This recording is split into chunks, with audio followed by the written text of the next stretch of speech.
Let's give them a few minutes, Coach. Let's give them about a minute to get in here, Coach. You know we hadn't done one in a while, Coach. This is a special edition, special episode. Yeah, man, it's tough when you lose your coach 2 weeks before opening season. But hey, look, I've been there, done that.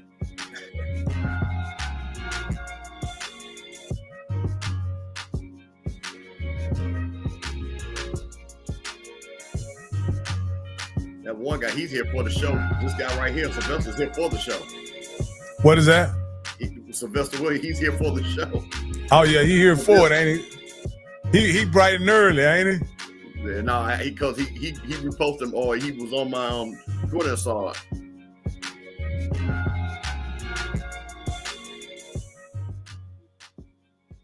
With no further ado, I'd like to welcome everybody to HBCU Coaches Corner. I'm your host, Rocky Miller, along with my co-host, the Rattler himself, Mr. Stephen Campbell. And for our featured host, the reason why it's named HBCU Coaches Corner, none other than the SWAC legend himself, Johnnie. What up? How you doing, Coach? How you doing? I'm doing great, Coach, man. It's just a starting day for a show, and also a starting day for me actually going back to school. Oh, okay. Yeah, so it's an exciting time, to get back with the little ones and go through another year, and I look forward to that. Absolutely. Well, this was a special edition, Coach. As you well know, there's been unfortunately, HBCU University this week lost their head coach due to resignation. Man, let me just properly report it. Is Toriano Morgan, the former head coach of Edward Waters, resigned on Tuesday, and fortunately, they had a person on staff that could immediately assume those duties as head coach, which is Coach Brian Jenkins. We had scheduled a couple interviews with Coach Jenkins, not too long ago, probably earlier in the year. And Coach Jenkins was supposed to sit down and have a conversation with us. And it was actually about another job that he was pursuing. And actually, if I'm not mistaken, Coach, he had been offered a job. And he had accepted. And for, whatever reason, he was asked to take his acceptance back so that they could restart or reinitiate the interview process. It was very, very peculiar situation. And during that time, you and I had a long conversation with Coach Jenkins, and he was able to voice his frustration with us, let us know how unfair he felt this particular process was. Also let us know that he believed that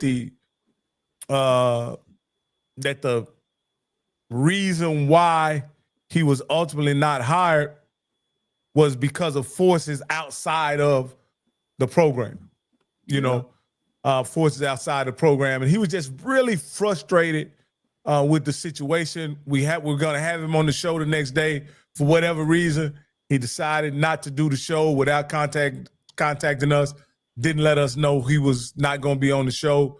I wish Coach Jenkins well. We hadn't had a conversation since. Luckily, he was able to retain his position at Edward Waters as offensive coordinator. And that's the position he had up until Tuesday. Isn't that right, Coach?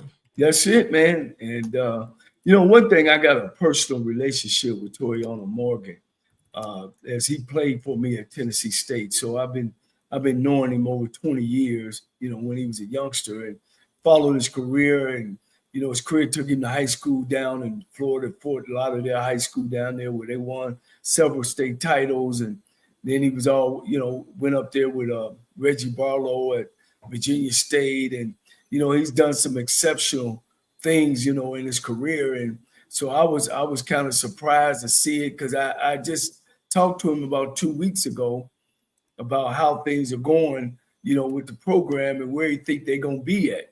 And he felt real good about the Edward Waters program. That's the one I was talking about, of how they're going to be. and talking with him yesterday in full length, and he kind of shared some things with us, and I'm just kind of surprised that I don't know if he's gonna come on or what was, but some of the things on how all that transpired, and we'll talk about that tonight. It's kind of a two-way four things. It's kind of put HBCU Coaches Corner in a pickle, but we're gonna come out fighting. We know how to do that, Coach Bishop, and for everybody to be okay and because people want to know. We got Edward Waters graduates, you got investors in this deal. You also got where he's going, which we know now we can make that announcement publicly that he's going to Tennessee State from there. He actually took the Tennessee State co-coordinator's job. Let me go get me some sugar. But no, and so hey, we take in the questions.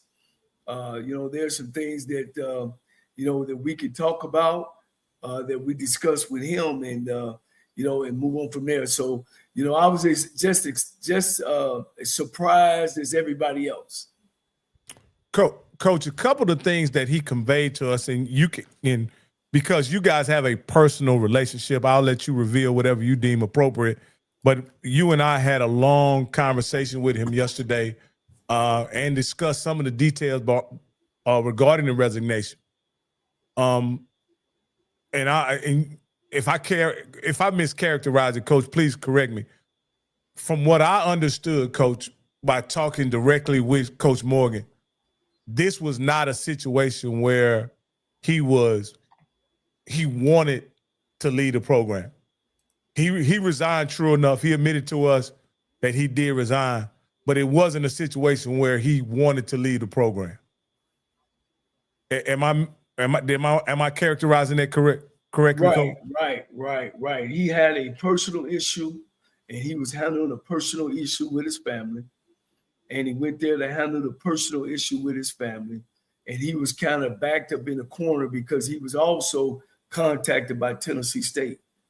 And by his of what he said was he was just letting his people know where he was and that he had been contacted by Tennessee State.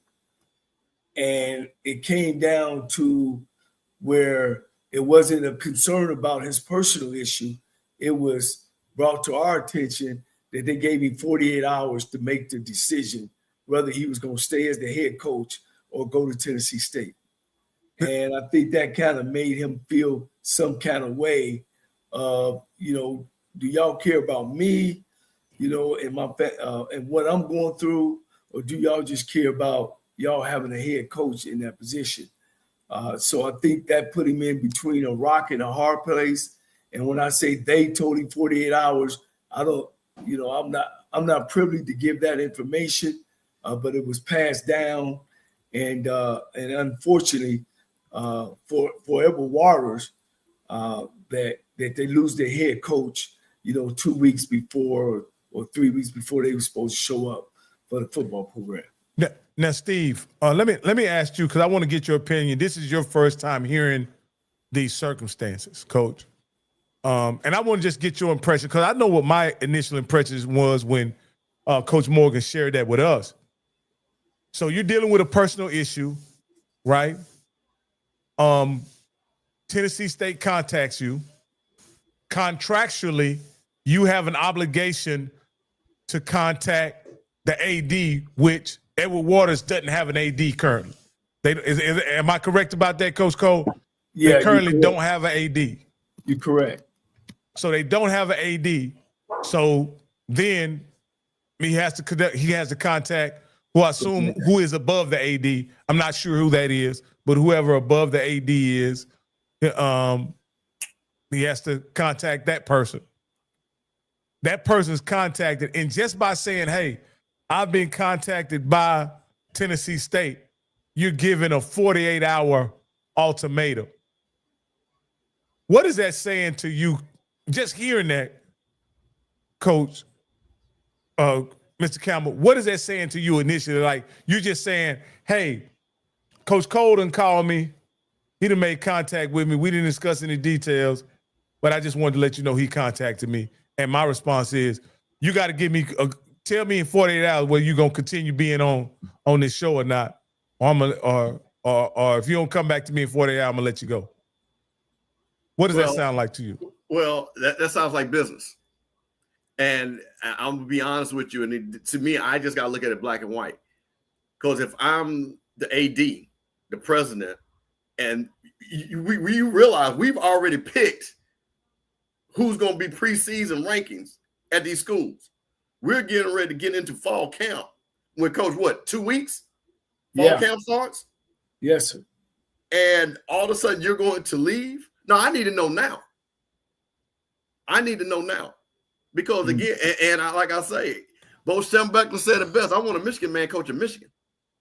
So if you don't want to be here at Aaron Waters, then let me go get a guy that wants to be here. Coach, because I don't think the conversation was around whether or not he wanted to be there. He was just doing his due diligence to notify them that he'd been contacted. Okay, to leave. No. He'd been contacted by Tennessee State. That's all he was Coach. He was obligated to let them know that Tennessee State had contacted him. Right. Okay, but what I'm saying is, okay, and Coach knows this. The only reason why you're telling me this because you might think that you want the job because he could have told Tennessee State they contact I'm good. No, Coach. He has a contractual obligation that if he's contacted by a school, he has to notify Edward Waters. Okay, right. Well, I think again, if I'm, and this is just me, and I'm playing. I think I'm gonna play the bad guy. Okay. If I'm Edward Waters and you're calling me, telling me, to me, the conversation would have been like, hey, AD Miller, just letting you know, Tennessee State contacted me, but I just wanted you to know, I'm not interested in the job. But because of protocol, I just had to let you know that they called. Yeah. Now, did that conversation happen like that? Or did it just happen? Hey, I'm just letting you know that Tennessee State contacted me. So this is let me kind of frame it up. I'm dealing with a personal issue. I get contacted. I can't discuss nothing with Tennessee State because I'm dealing with this personal issue. I let them know while dealing with this personal issue, I've been contacted. Okay. But so what you're saying, Tennessee State, let's go to that. Let's take it one step at a time. Tennessee State, I have a personal issue. That means I'm going to get back with you once I resolve this. That's the inference, right? It's in his contract that if anybody contacts you outside, I understand that. You are to come to us and say something. Right. And then you guys said that Edward Waters gave him a 48-hour, right? And when you say 48 hours, is to leave or to make a decision? To make a decision. Yeah, to let them know. Exactly. Yeah. I totally understand that. Football season about to start. I'm not going to let this drag on. Right. I can't. Right. There's no way that I'm going to let this drag on. Right. Well, I think you're right, but it's a way to do that, because his personal issue was it in town? We need to meet. We need to sit down and meet in the next 48 hours. That don't mean as an institution I'm not making plans to replace it, but I would want to be sitting with my coach and ask him what is it? Is it what we doing here? Because I want to give the kids all the opportunity to have who they want as their coach. I just didn't think it should have been done over the phone. It shouldn't have been done without you having some conversation with a representative from the school. Besides, you let me know in 48 hours. Well, man, I'm dealing with a personal problem of a personal issue. So I hope that you would think of me more than that. Well, see, Coach, I don't mean to cut you off, but you just answered. See, this right there lets me know what the relationship is right there. Okay. That says more about what the true relationship is. Well, that's what we would. That's the way he felt. Yeah. Like, yeah. Like, shit. They look, they got one hand in my back. You know what I mean? And all we needed was this other hand of what you talking about. And on top of that, when you need somebody to stand in your absence, now I'll just say this: they have a medical situation going or an illness going where you can't contact them or meet with them. Somebody on your staff. Right. Here's my thing, because I'm gonna talk from the coach's standpoint of view. You know, a lot of people get on coaches when they go jump from school to school and do what's best for their family. I very seldom hear when people jump on the school and about, man, why you firing this man? You know what I'm saying? Because you all know I was a winning coach and got let go. You know what I'm saying? And so why did not somebody at the school say, or somebody say, well, yeah, some things happen, but they're not life and death, and we just gonna throw this man out from winning. But when a coach jump, you know, and just like now all the players are getting paid and everything, all I used to hear was, oh, when a coach is getting paid, when a coach can jump from school to school to school. So now it's like the coach is at the bottom of the totem pole, but he's carrying all the weight. So a school can come right in there and just oust him. You know what I mean? That's why I think that there's some feelings involved, especially with this situation. But I think there should be some on both sides to be able to come to the table and either send him off with a contract or, you know, whatever, just to be able to talk to somebody instead of giving me 48 hours and make a decision. So Mr. Campbell, again, if you contact me, if you're dealing with a personal issue and you say, Rock, I've been contacted by Scotty to be on off script, I'm just letting you know, because of the contractual obligation I have, after I finish this, dealing with this personal issue, I'll get back with you. And my response is, no, you tell me in 48 hours what you gonna do. Are you gonna go to off script or you gonna stay on HBCU Coaches Corner? Well, see, this is what I keep hearing the problem. There's two separate things going on. And I think we're blending both when it should be separate. He has a personal issue, whatever that may be. He got contacted by Tennessee State. See, to me, the most important thing, the first discussion I'm having is about the personal issue. And that, hey, Rocky, my mother's sick. I'm going to need some time off. Okay. Is that okay? Let me get that out the way. See, you've already given me my time off. Okay. If this is risen to the level that you're saying here, I'm going to address that first. Then, oh, by the way, I just want to let you, per my contract, I did get contacted by Tennessee State. But see, you already told me I got the time off. I'm getting that first because to me, that's the most important thing, not the thing to Tennessee State. To be honest with you. And we all have parents. We all have children. Rocky, you have a wife, Coach. You know, you've been married, I believe. I don't. But I mean, again, if one of my children called me and we all had jobs and my child is sick, it's just a protocol. Hey, let me let you know. I might be looking for another job. But first and foremost, I'm going to make sure, hey, I'm not going to be in tomorrow. Is that okay? Want to let you know, et cetera, et cetera. So to me, it's all about how you handle that. But I think, again, it goes back, unfortunately, where the relationship is at. Because people, listen, and I'll make a joke. If everybody knows 80 Suggs is my person. Hey, listen, I got to go. And, oh, by the way, Jack State called me. All right, Steve, holler at me when you get back. But that's because of relationships. Right. But I tell you what, and that's the crazy part. That's on the hot seat. Yeah. That's the crazy part about it, because he's been there for a while. And him and his president, they had a past relationship. That's how he ended up getting the job. You know, his credentials was good too. Well, Cole, let me ask you this question. Okay, let's. Okay, so if I'm Edwin Waters, right, and I'm here, and Tennessee State is here. Okay? See, there's a level of common sense that you got to give people. I'm going to think, and I know what I'm paying you, okay? I know what I'm paying you.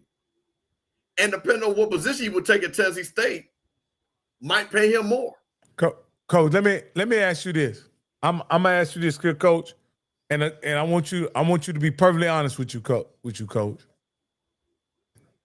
If Coach Morgan was 7-3 last year rather than 3-7, does that phone call turn out different? Definitely. Most definitely it would. You know what I'm saying? And I think that it would have been what do you need and how's everything going where you are and is it something we could do a little different? I know we talked long before, before we shut it down for the summer, when we were talking about how schools have money when you're winning and no money when you lose it.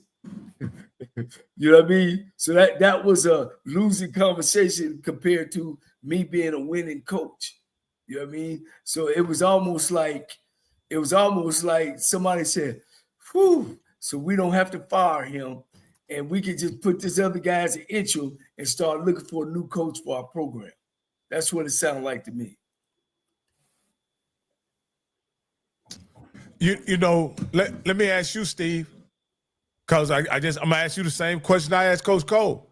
In your opinion, as an HBCU historian, sports historian, do you think that conversation goes different if Coach Morgan is 7-3 last year rather than 3-7? Well, listen, we all know winning cures all ills.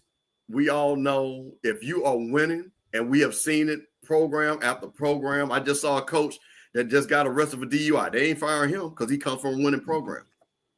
Just got arrested for a DUI. I guarantee you, if they won a winning program, he'd be fired. What do you call when they fire a winning coach? Well, okay. Well, what do you think about that? Well, then again, it depends. Tony Dungy was a winning coach. He got fired. Yeah. Tony Dungy was a winning coach. In the pros? Yeah, in the pros. He got fired. We've seen coaches in college winning records get fired. Yeah. They want to go another direction. It's just not a common thing. I don't think that's true. A common thing in sports. It's not common for a winning coach to be let go. Well, look at again. I'm just thinking quickly. Ed Orgeron, he had won a national championship. LSU was not losing. They had winning records those 2 years I think he coached, and they were like, "We got to reset." And he didn't go 1-12. I think they won 8 games those 2 years right after that, and they let him go. Right. We've seen this. He came to the end of his contract. Came to the end of his contract. Yeah, at one. Yeah, they just didn't renew it. But the thing that kind of puzzles me about this situation is this. The man was dealing with a personal issue, whatever it was, and he abided by the rules of his contract. And rather than let him deal with his personal issue and then address the situation, you immediately jump to, are you staying or going? You know what I mean? Like that was kind of peculiar to me. Like there was no consideration for what he was going through. There was no consideration for the time that the contact happened. You know what I mean? It was just a really, it was almost, and this like I say, I don't know the president or whoever, but it almost like he was ready to pull the trigger on a separation, and this gave him an opportunity to kind of push it in that direction. Well, and my question, here's my question to both of you guys. Why put that in the contract if you do come back and say that, hey, somebody contact me. You know what I mean? And I know you had some validity, Bishop, when you say Tennessee State, Edward Waters, but you're also saying a head coaching job, which few far between, and he's just going to be a co-coordinator at Tennessee State. So why put that in your contract? If somebody contact you now, make sure you let us know. Why is that in there?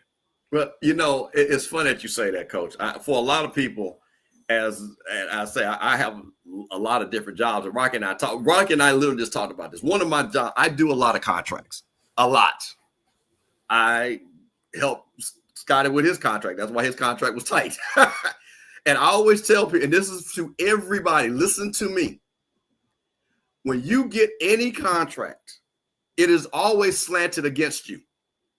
Don't ever believe there's a fair contract when somebody gives you a contract. It is not. That is why it is the smallest clauses can get you fired or get you not paid. And I don't know if we have time. I sent Rocky something about what the new contract that they're doing for NIL. That people are shocked that it's going to be in these clauses, going to be in there. So my thing again, it's the little detail. And I think people are, and like I said, I wish Scotty was on here. He would explain. We were going over his contract. And my lawyer was there, and it was explaining. And literally, as lay people, we read a sentence, right, Coach? We think the sentence means this. He said, that's not what that means in legal terms.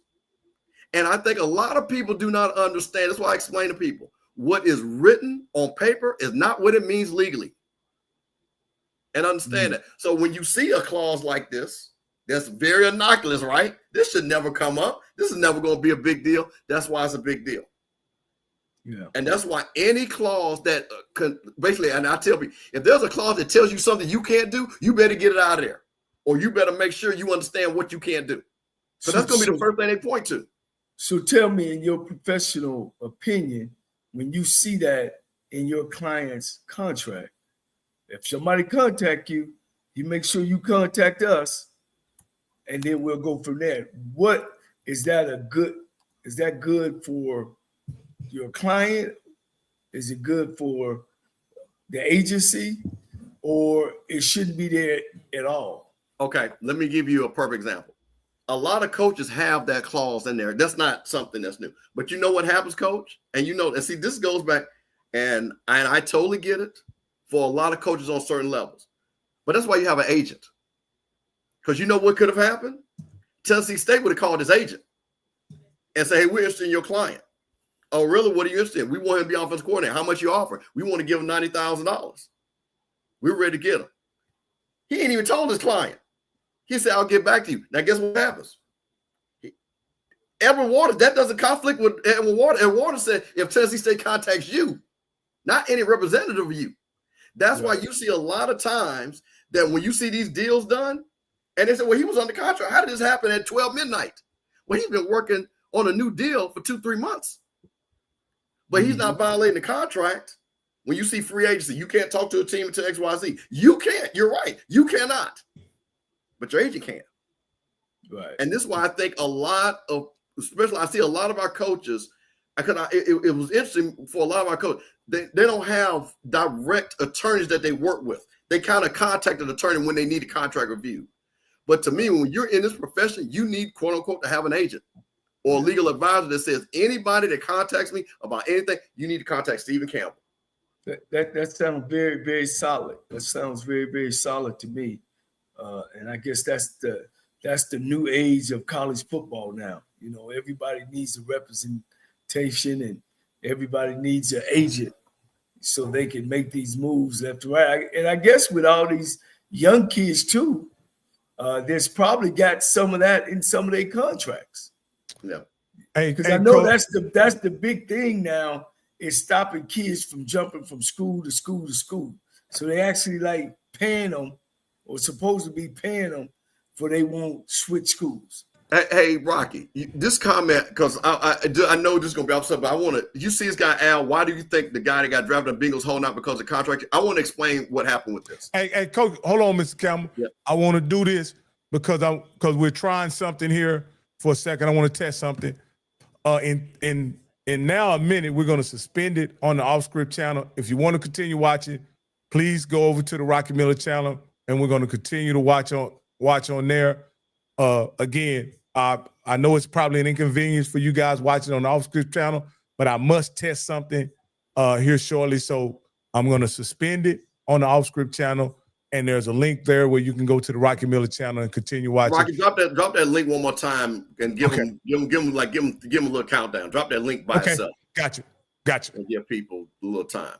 Okay, we'll do. Because the reason why I want to explain why Al's talking about, because we have a lot of people that have sons, relatives that are moving and matriculating through college that play sports. And I really want to explain this. This is because this is going to really tie into even the things that's going on with NIL and stuff like that. So yeah, just give them a little bit of time. Because I want to let me know when we're over on the other side. Okay. Hey, I tell you what, everybody who switches over, just put a one up once you done switched over. I don't want to leave nobody off, man. If you switched over, put a one in the chat, man, just so we know that you switched over. I don't want to leave anybody hanging if in fact you having trouble getting over, man. I just want to make sure that if you switched over, go ahead and put a one in the chat. Go ahead, Mr. Campbell. Okay, we good to go? Yeah. Go ahead. I'll do as people continue to switch over. I'll let it go. Go ahead, Mr. Campbell. Okay, hold on one second. I want to get that comment back up about Shamar. Okay, gotcha. So wait a minute, 1 second. All right. So, all right, we good to go now? Yes, sir. Go ahead. Okay. So one of the things this is why this is important. So what happens is a couple of second round picks are starting to get guaranteed